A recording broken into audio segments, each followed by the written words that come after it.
ആൻഡമാനിലെ port ബ്ലെയറിലുള്ള ചരിത്രപ്രസിദ്ധമായ Chatham സോമിൽ ഏഷ്യയിലെ തന്നെ ഏറ്റവും പഴയതും വലുതുമായ തടിമില്ലുകളിൽ ഒന്നാണ്. 1883 ബ്രിട്ടീഷുകാർ സ്ഥാപിച്ച ഈ മിൽ ആൻഡമാനിലെ വനസമ്പത്ത് ഉപയോഗപ്പെടുത്തി തടി ഉൽപ്പാദിപ്പിക്കുന്ന ഒരു പ്രധാന കേന്ദ്രമാണ്. ഇപ്പോൾ വനം വകുപ്പിന് കീഴിൽ പ്രവർത്തിക്കുന്ന ഇവിടം ഒരു മികച്ച വിനോദസഞ്ചാര കേന്ദ്രം കൂടിയാണ്. 1883 സ്ഥാപിതമായ ഈ മിൽ രണ്ടാം ലോകമഹായുദ്ധകാലത്തെ ജാപ്പനീസ് ബോംബാക്രമണത്തെ അതിജീവിച്ചാണ് ഇപ്പോഴും പ്രവർത്തിക്കുന്നത്. പോർട്ട് ബ്ലെയർ നഗരത്തിനടുത്ത് ചാത്തം ദ്വീപിലാണ് ഈ മിൽ സ്ഥിതി ചെയ്യുന്നത്. പൗഡക്, ഗുർജാൻ തുടങ്ങിയ വിലകൂടിയ തടികൾ ഇവിടെ സംസ്കരിക്കുന്നു.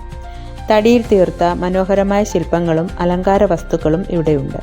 രണ്ടാം ലോകമഹായുദ്ധത്തിൽ ബോംബ് വീണതുമൂലമുണ്ടായ വലിയ കുഴി ഇപ്പോഴും ഇവിടെ കാണാം. രാവിലെ 8:30 മുതൽ ഉച്ചയ്ക്ക് 2:30 വരെയാണ് ഇവിടുത്തെ സന്ദർശന സമയം. പഴയകാല നിർമ്മാണ രീതികളും തടി സംസ്കരണവും അടുത്തറിയാൻ ആഗ്രഹിക്കുന്നവർ തീർച്ചയായും സന്ദർശിക്കേണ്ട സ്ഥലമാണിത്.